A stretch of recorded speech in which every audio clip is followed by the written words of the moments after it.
What's up, y'all? We're Voyage Funktastique. I'm Wallopy, he's Dr. Mad, and this is our interview for The Journey.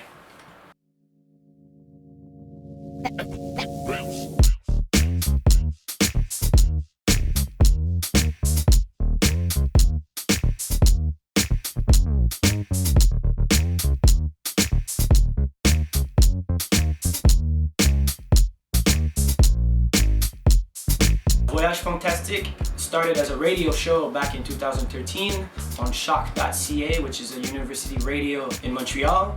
And after that, it also became a monthly night that started at Les Beaux-Arts back also in 2013. And we're also a digital and vinyl label as well. So we are a radio, a monthly night, and a label, all under one name.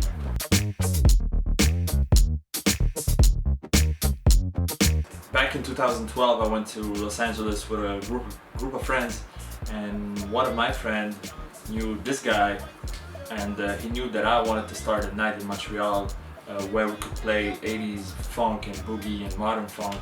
I was a big fan of Dame Funk, obviously, and the whole scene that came afterwards. Funksphere, Sweater Funk. Yeah. And back in Montreal, he put me in touch with this guy who I think I met before when I opened for Slum Village with the same group with Alez back in 2012. And it just started from there. I was working. Vincent gave me Dr. Mad's phone number, and I called him from work. And I called him just to say, like, hey, I heard that you wanted to start a boogie funk night. 45 minutes phone call. Yeah, on a 15-minute break. So my boss wasn't really happy about that. Dr. Mad was actually reading a book that he read. Yeah, Amin Malouf. And from that point, we just trying to figure out a name. We were a big fan of Slum Village, Fantastic Voyage, so that just made sense to call our Funktastique. Exactly.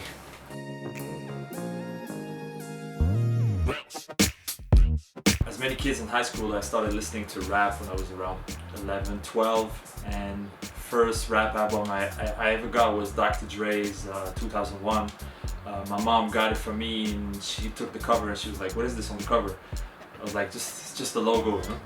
And growing up, I would listen to G-Funk, a lot of G-Funk, and my mom, she would spot the samples, like the original songs, and that I was curious about it because I knew that G-Funk producers would play, they would do interpolations, but I didn't know that they would like get inspired from 80s records.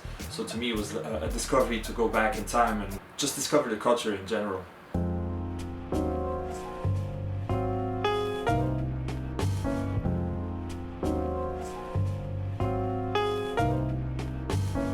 Also, I was a big fan of Madlib's work, Dilla of course, but Madlib had the Medicine Show, the albums and like music mix, and the number 10 was dedicated to the boogie funk, and me and K-Trar, we used to love this mix. So I just wanted to get deeper in this music, but also share it with people, and it was at the same moment when I was starting to produce and release music to the people and started DJing at the same time, so it just made sense. As for myself, when I was young, I used to be a b-boy, so I breakdanced a lot, so a lot of these joints that we used to break on were boogie joints. So eventually later on I started making music, started sampling, and after that you start discovering, like he did with the G-Funk, the samples, and I discovered one of my good friends that became my good friend, Frankfurt Funk, also, that he was mixing G-Funk and boogie all in one in his production. And I think around 2008 or 2009, Dame Funk came out with a mix on Stone's Throw that really kind of kicked off everything. Our favorite equipment when we go DJ the clubs, obviously most of the clubs don't have all the same equipment, but we can DJ definitely with the standard equipment, so 2 Techniques 1200, DGM mixer. But when we used to have our night at Blurry, we had the Rain rotary mixer, and that was really cool to like DJ with that, and the quality of the sound definitely was better than a digital mixer. So we definitely like to have like focus on having a good sound, good needles, you know, little details like that was really important for us. We definitely always need a mic because we love to bug out on the mic as well. Don't forget the hockey pucks. Yes, the hockey pucks for for under the tables to make sure they don't, you don't have any feedback, and the record weights as well. 45 adapters. We're pretty crazy actually. We bring everything. We bring the whole crib to the gig.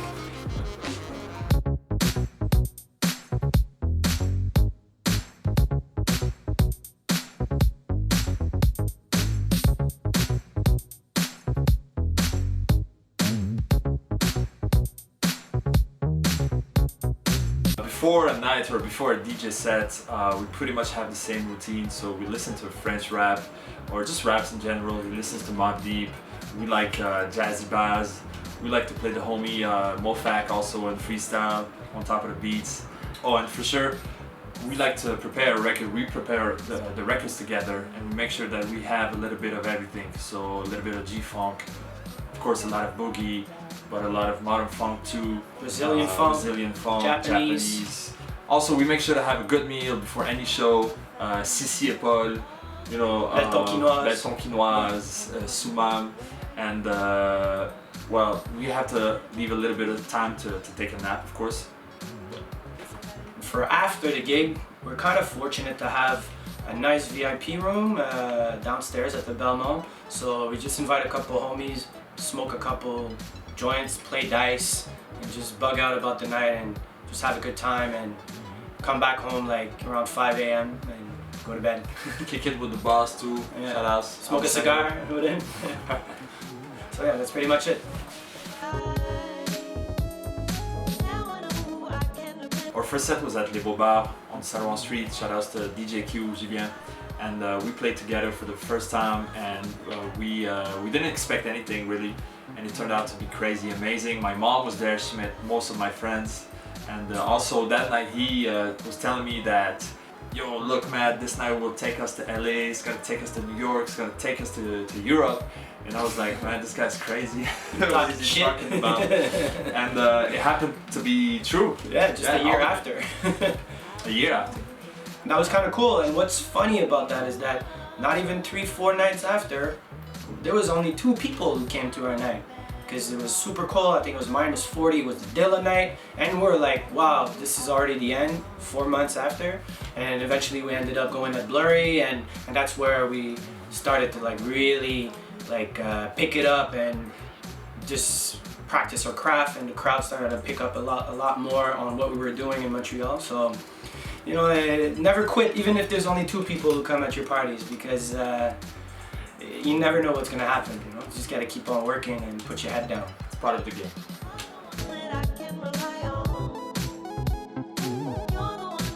Some of the highlights for Voyage Funktastique, I gotta say we had so many that I'd say like the one from top of my head is like when we played with them at Art Gang.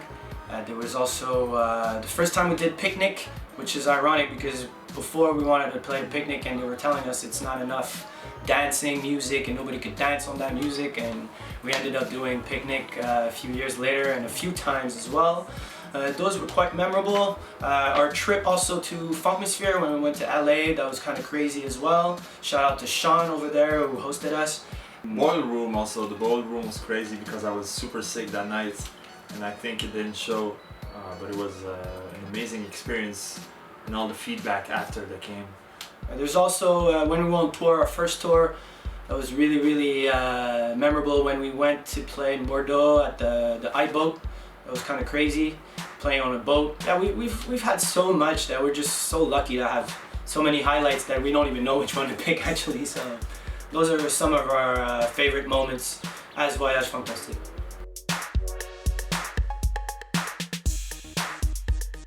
One of the worst gigs probably happened in Cologne, in Germany. We had a set prepared, the homie drove us, and when we opened the trunk, my records, they fell on the floor, they fell in the water actually.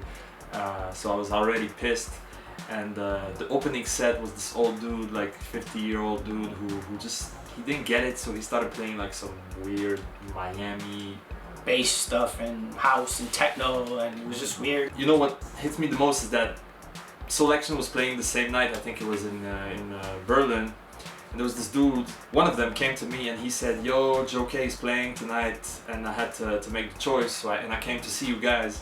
But the reality is when we started playing, he probably played 7 records and I played 3. And there was nobody because the people that were there, they just left after the opening set. And so there were like 3 or 4 people. And the manager came to us and said, it's over, you know. And I also lost all the Voyage Funktastique caps that night. And when we came back in the hostel, we asked the promoter to book us a hotel, and the promoter actually booked us a hostel. So when we came back after the gig, somebody stole my bed. Like, this dude stole my bed. He actually said, yo, there's someone in my bed. And dude was snoring all night, and I was just swearing in Québécois, tabarnak de scolis, and this guy was laughing so hard. And the next morning, we were so pissed and in a hurry to leave that we didn't even shower. We just wanted to get out of there. And we left. It's terrible. So it's not Tom's fault. Tom, we love you, but it wasn't his fault. But man, one of the worst. And my name on the flyer was Mr. Mad. Mr. Mad, yeah, that was funny too. Mr. Mad instead of Dr. Mad. So that's one of those worst gigs that you have, but you have to go through those gigs. If they invite us back, I'm sure that we both agree that we will go back. So it's not. I actually played with Tom the year after, and it was super cool.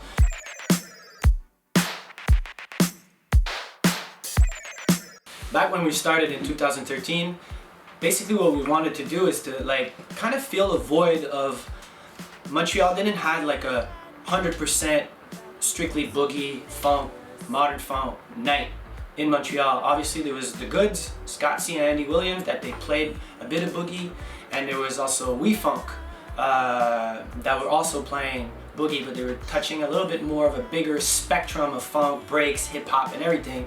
So when we came with our concept, we weren't sure if it would have worked, and eventually, like I was saying earlier, when we got into Blurry, and that spot was definitely like an incubator of like good music, and it was really like all about vinyl and skills and how to read the crowd.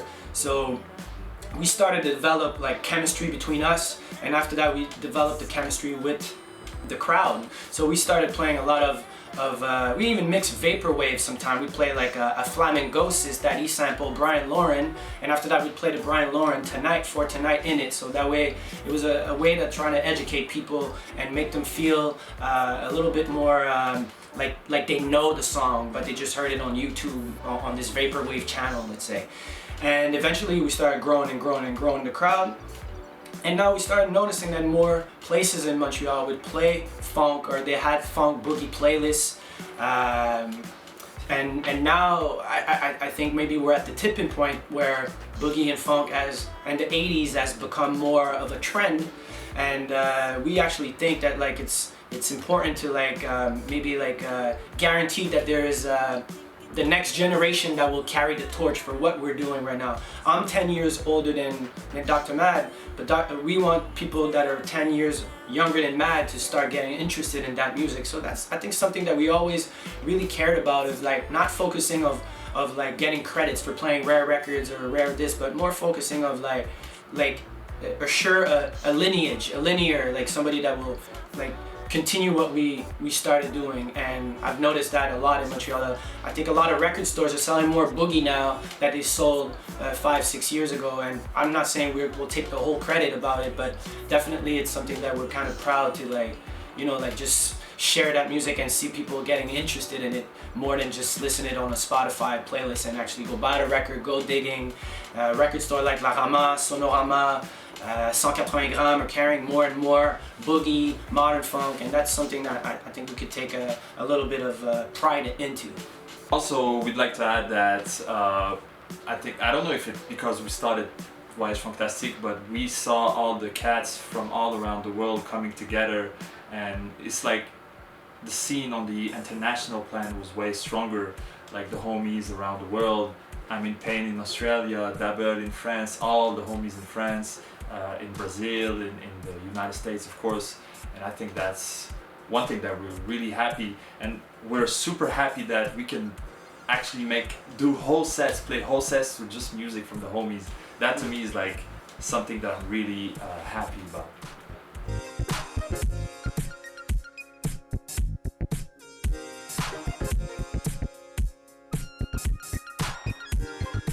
What do I do on my free time? Pretty much the same thing as I do when I'm not doing anything on my free time, which is music. Definitely like reorganizing my record, waiting for my records by the mail. But yeah, most of everything revolve around music, even when I'm not actually DJing or researching or digging. I'm fortunate enough to like just be 100% music all the time. So that's my free time, is still music. As for me, I also produce music, make beats, so make sure to stay creative, make sure to stay inspired. I read a lot, try to listen to different music. Also, the past 3 years I've been doing my law degree, which I just completed, so this also was a great relief for me.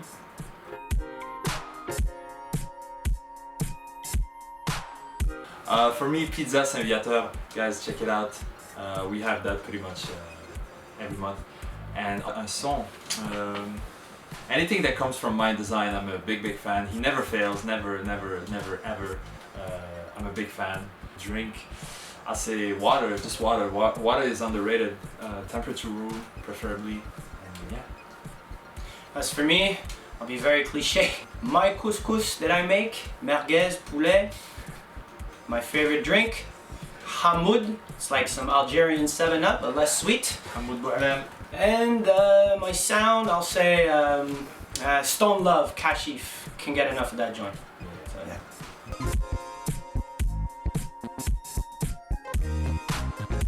Besides Voyage Funktastique, we're quite busy with a lot of other projects. As for me, I'm busy with Marusan, which is a monthly night that I do at this wonderful restaurant down in Old Port. It's a Nippon Boogie night, so I play a bunch of Japanese boogie. I bring my Japanese records and I just play 2 hours of Japanese boogie, and after that I end up playing an extra 4 hours because the spot is just amazing. Shout out to Hideyuki and his whole staff. They're the best people in Montreal. Bring a date there if you can.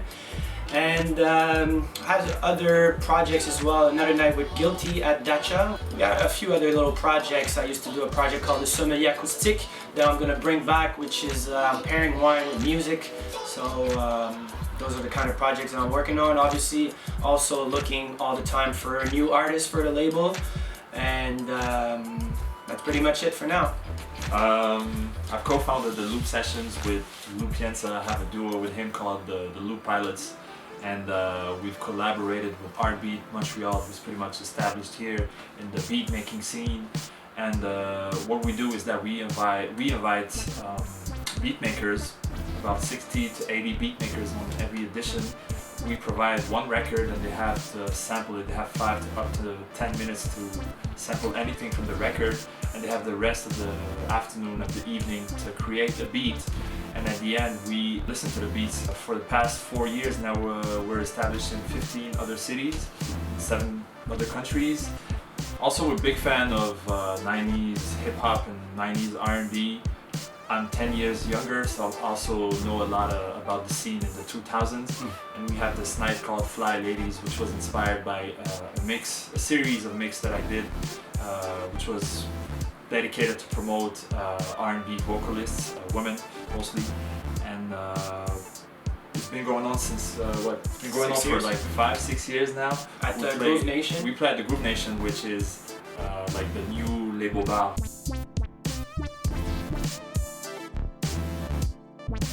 For the label, we got artists from around the world, like you mentioned earlier. So we're gonna have some new releases with Kool-Aid, crazy producer from Zagreb who used to make 90s boom bap hip hop back in the 90s down there, and he was considered like the Pete Rock of the Balkans. Also the radio show, obviously, every last Sunday of the month from 6 p.m. to 8 p.m. Eastern Standard Time on shot.ca, and presented by Music Is My Sanctuary. So those are all the little projects on the side, but also when I do projects it still involves Mad, because like we're so interconnected with many things that we do together or solo that we're roommates too. Exactly. So when I win, he wins. When he wins, I win a little bit less, but I still win.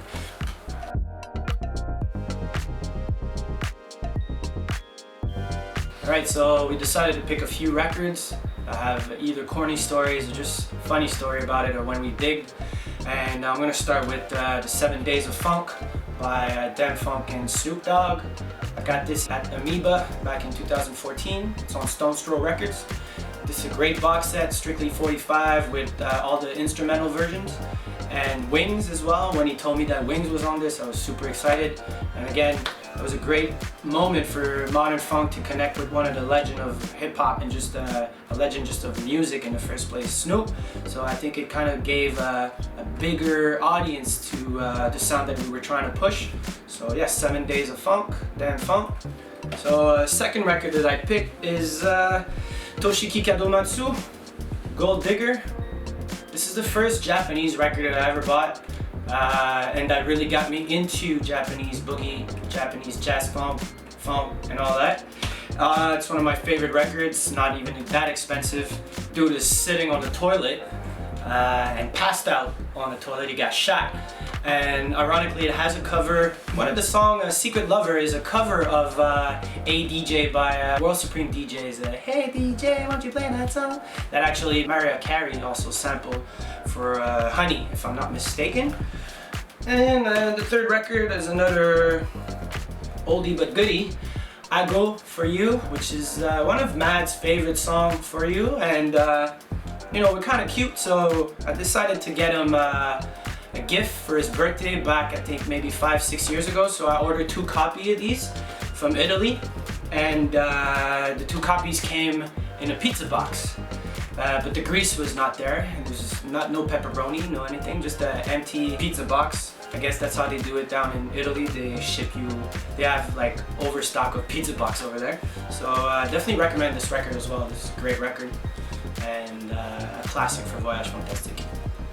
As for me, I mentioned that I was a big fan of Mind Design, but Mind Design was known to make hip-hop beats, R&B joints, but he came out with Body Wash, this record on Stone's Throw, which had, it was like a fusion of late 80s and 90s touch.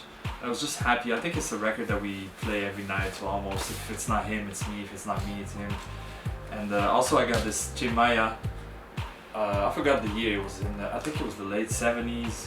And it's funny because he has many albums named Chimaya, so I guess you have to figure out the right one. And I got this one in Brazil with the homie DJ Suarez. And it's funny because I went there in January 2016, and I knew that I would go for a record digging, and I knew exactly what I wanted, everything that I was looking for. I ended up finding it. And finally, +2. I got this one for the joint Stop Fantasy. Shoutouts to Le Laitier, big crazy DJ here in Montreal. Omar Crevit, Sweet Boogie. Sweet Boogie, and we were shooting the promo for the very first Sweet Boogie, and this was playing, I think, in the background, or just for fun. And I think he saw my reaction, and he knew that I loved the record so much that he ended up giving it to me. That's what's beautiful about the music. Like he said, we give each other's gifts, and that is a record that probably will never leave the bag, because it's a touch of house, you know, programmed drums, but it definitely has a boogie swing to it, a very funky touch to it, and the vocals, I love the vocals as well.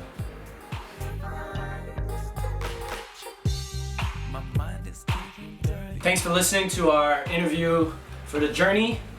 I want to give a big shout out to Akpo Soul, one of my favorite DJ in Montreal and around the world. Shout out to my homie Famous Lee down in Toronto. Like I said earlier, shout out to The Goods and We Funk. Those are our founding fathers of our mentors. And shout out to Lexus as well from Music Is My Sanctuary. And shout out to all the funksters around the world. Shout outs to all the Loop Sessions family, all the beat makers, all of my favorite DJs, you know who you are. I'm Not My History, shout outs to her as well. She's a crazy taste maker and DJ. Oh, and shout out to all the venues here in Montreal that provide us a space for us as DJs, but also for all the people, for us as music fans and people that like to listen to good music and to go out to enjoy. And let us play what we like to play, That and too. we don't get to play what we don't like. So shout outs to y'all for letting us do what we like doing and bug out.